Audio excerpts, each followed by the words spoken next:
we first met at Riverside Church. Remember that? Oh, yes, I do. You were the organist. And I was trying to look up, like the scope, because a lot of people think when an organist that they're talking like some kind of storefront church with some little rinky-dink organ in the back. The Riverside Church organ is major. Yes. Explain it. Wow, you've given me a big assignment there. Mm-hmm. Since we've complicated, the most complicated instrument there is the pipe organ. Mm-hmm. It has a mechanical facet. It has all the pipes, which can be, in the case of Riverside, thousands and thousands of them. Yeah, they said something like 11,000 pipes. Yes, something like that. It's gotten bigger since I was there, so I don't know exactly anymore. But the next biggest organ, is that Radio City? No, Radio City is actually not that large. It makes a big sound, but it doesn't have so many pipes. Wow. The largest one in New York is St. Bartholomew's. Okay. New York City Mm-hmm. is St. Bart's, but I don't think it sounds as good as Riverside's does. The room is more dead Mm-hmm. at St. Bart's. But Riverside's kind of ranks with the top. Oh yes, it's my favorite. It's Mm-hmm. incredible. How many years were you there? 3. 3? No. Yes. That was 3 years? Well, we won't get into that part. Right, but it was 3 long years. Yes, it was 3 long years. Yeah, okay. Now, when did you start playing organ? Well, I began piano first when I was, I think, in the 3rd grade, but my mother's a pianist, so I sort of got a lot by osmosis from her before I did that. Okay. And then there was no organ teacher in my little town. Which is? Paris, Tennessee. Paris, Tennessee, yeah. So I just sort of did a little bit on my own, and I was really fascinated by the sound of the organ. It was very powerful. Even our little church at home had a booming sound, Mm-hmm. and you could feel the pews vibrate. I held them when I was a child. I was like, Mm-hmm. wow, I want to do that. Wow. And so that's what inspired you to do it? Yeah, and hearing the music, and so I just started teaching myself as best I could from just reading things. I got a lot of books and read them. Really? Yeah, because nobody was there. And I actually asked our church organist if she would teach me, and she said she would not. Okay. I don't know the reason. What was that Well, about? I never got an answer. She said no.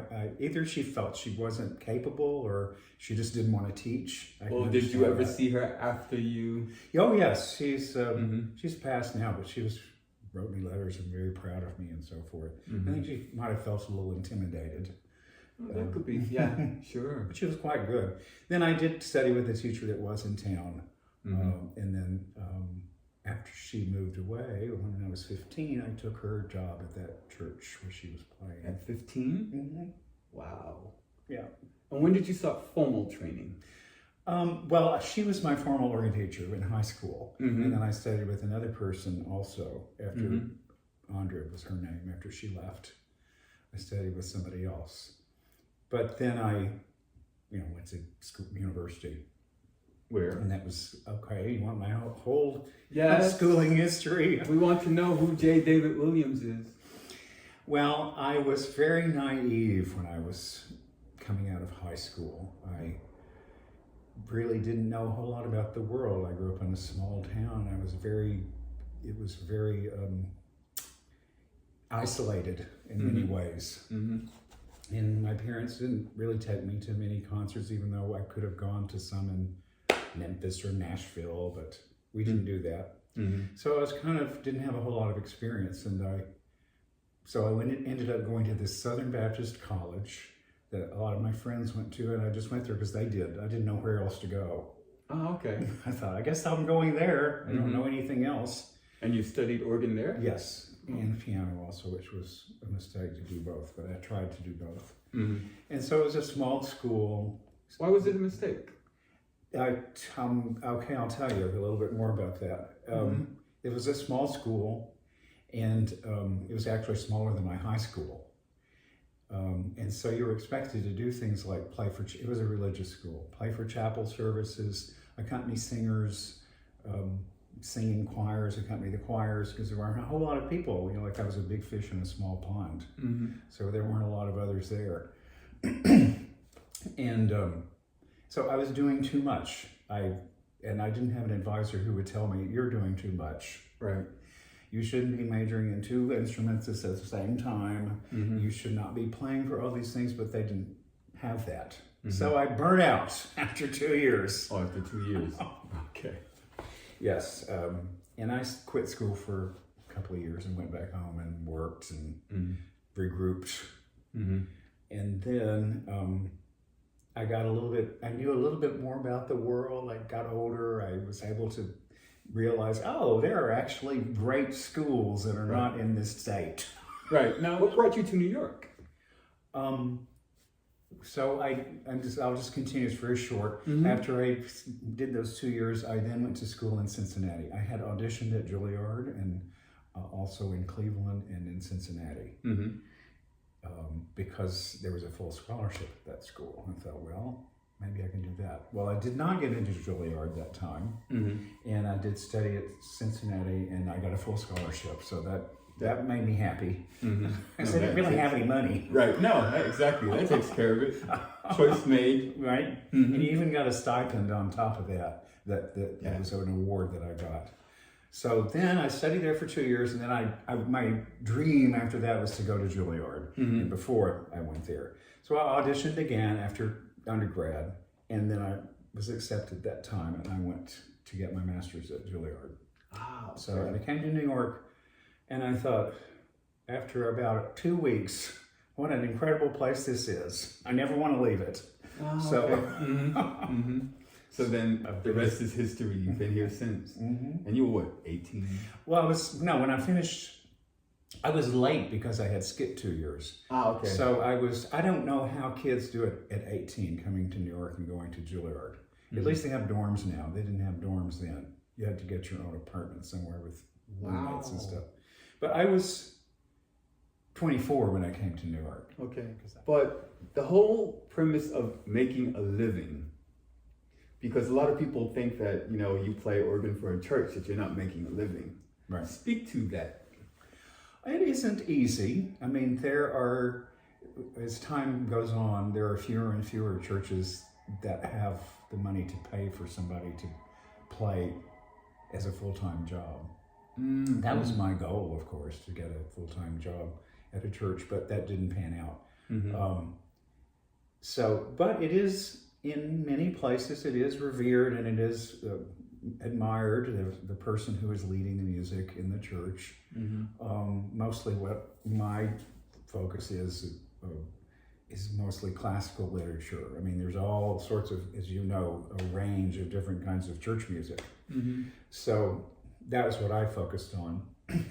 But yes, our goal mostly for most organists is to be in a church job that pays well enough to live on. Right. Rarely does that happen anymore. Especially there's maybe 6 or 8 jobs in New York City that are actually full-time jobs. The rest of them are part-time of some sort. That's what I have to kind of mix and match. That's what I'm doing. I have a job at the church that I've been at for 30 years. Which is Lafayette, right? Lafayette, Avenue Presbyterian. So over time, you gradually find you are more appreciated by the congregation, and then if you're doing a good job, as in any job, you get rewarded for it. You get a raise, you get various things. When I first started there, I was making $12,000 a year. No benefits. And so over time, I finally got a decent salary. I have health care, pension plan, blah, blah, blah. But it took a little while for that to happen. But I have to combine that with another job, which is my synagogue. Which is the synagogue. But what I find fascinating about that is that just speaks to the breadth of music that you encompass, that because Lafayette, I know that they lean sometimes towards gospel. Yes, we have a gospel choir. Right, and you do the classical, and then in the synagogue, that's a whole nother type of music. Yeah.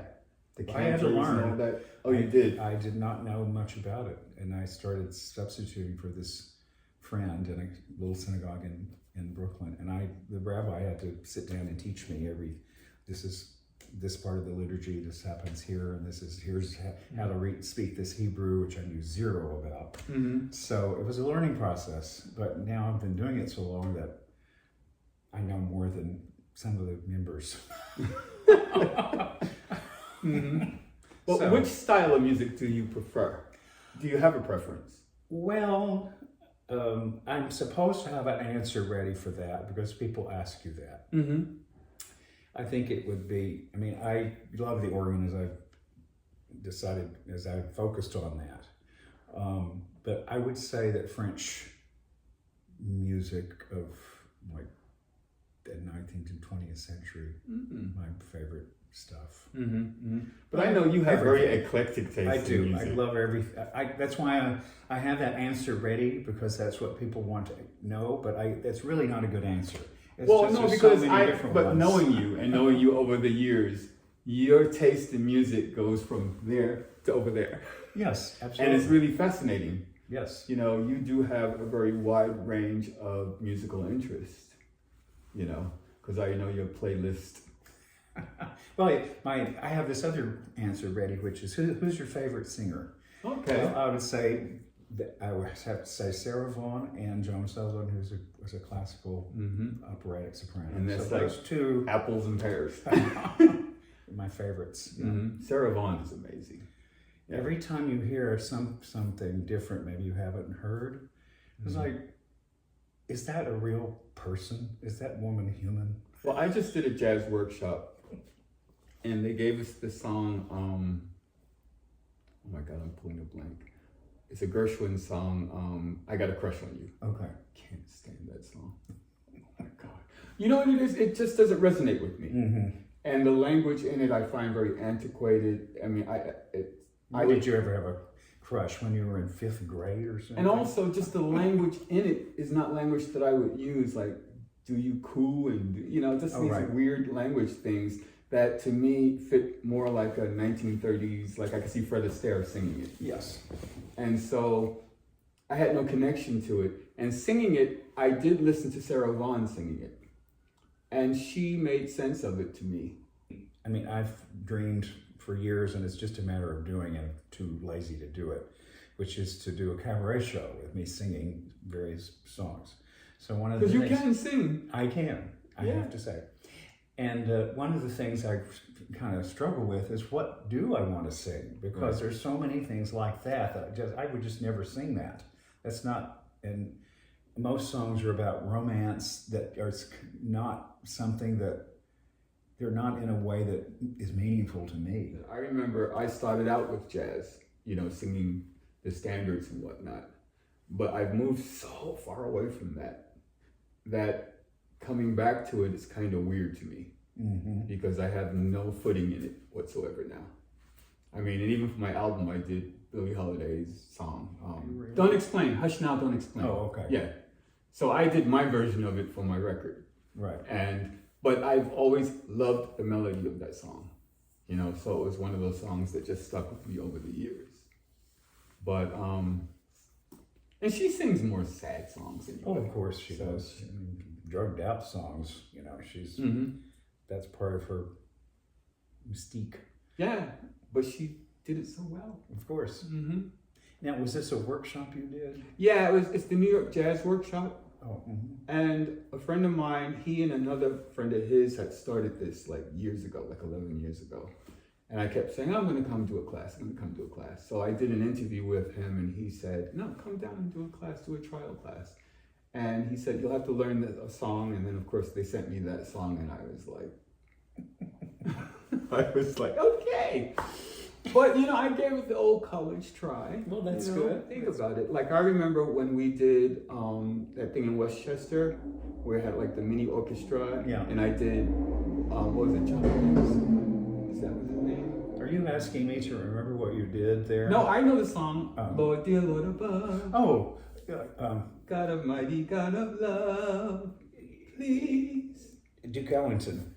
Oh, Duke Ellington, but the singer that Oh, that sang it. A lot Yeah. of people did. I don't know who you were but thinking. Williams is a black man. Joe Williams. Joe Williams. Okay, Joe Williams, not John. Yeah, yeah. I always remember him singing. Mhm. Mm-hmm. But Yes. that was beautiful. Like That's I very like doing nice. stuff like that, you know, because I think it's so luxurious to sing with an orchestra anyway. Yes, That's oh, like the gosh. it's That's- like laying down on a bed of feathers. Really, it's people have no idea the power behind that. That's right. Yeah. Yeah, it makes a wonderful sound. What other projects are you working on? Well, I just finished one. So I'm not working on it, but our intern at the synagogue wrote a piece for his, speaking of orchestra, for his graduation recital, and it was held at the school, which is down on West 4th Street, Hebrew Union College. And it was for a choir and a solo hymn and a small orchestra, about 14-piece orchestra. And I conducted that, and that was really, I had a great time doing it. It was exhausting, but when it was over, it was satisfying that I did it. Yeah. But it was a lot of work, and the piece came off very well. It's kind of like a little mini, sort of little short movie in a way, or it's got a lot of narration and music that sounds like movie music in the background, and singers going woo, things like that. You know, it's about the story of Jonah, the big fish. Yeah, the whale, Jonah and the whale. The whale. Yeah, it's about that. yeah. Okay, I know that much about it. And what is your desire to achieve? What would you like to achieve? What is, if you had your ultimate? At this point in my life, I don't know. That's hard to say. I want to just be able to keep doing what I'm doing as long as I can. And that's, you know, I'm healthy, thank God. Yes. Yes. No. Hey. Nowadays, it's No important. problems. I never had COVID. I didn't have any. You know, I'm very lucky in that regard. But I just want to be able to keep doing what I'm doing, and then you know, when you're doing what you're doing, you have little projects that you do. Right. I mean, arranging songs or something like that. I just started conducting an amateur chorus at the synagogue, adult choir. So we have to do really easy stuff at this moment. So that's a little bit of a challenge to come up with something. Do you that's ever accessible. do like arrangements for recordings? I haven't in a while. Hint, hint. Don't you have a podcast? Yeah, it's just silly stuff though. What's it called? It's called the Cocktail Lounge. The Cocktail Lounge podcast.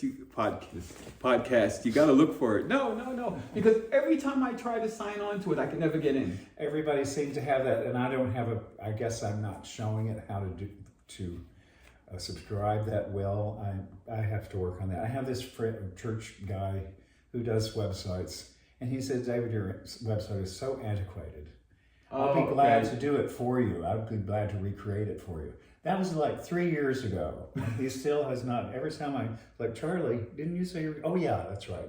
My old computer, because the software does not work on a new computer. That's how old my Right. See, well, that's what I'm stuff afraid is. of also, because my Pro Tools won't work on a new computer. I'd have to upgrade and go through all those changes. Right, and pay more money. There you go. Exactly. And we ain't trying to pay any more money than anybody. Well, not right now. Not right now. When my rich is coming, of course. Yeah, I'll be like, my lottery tickets. mm. I have my lottery tickets that I buy you do? all the time. Yes, I don't know if I will ever win. I You won never $500 once. Oh, you did? Oh, 500 is better than no hundreds. It's true. Yeah. I'm sure I've spent way more than 500 on them. Over time. But anyway, David, thank you for this time with me. Well, glad to do it. Thanks I for asking appreciate me. it. It was enjoyable. And of course, I've always appreciated your talent. Thank you, Earl. Appreciate that. Thank you. Thank you.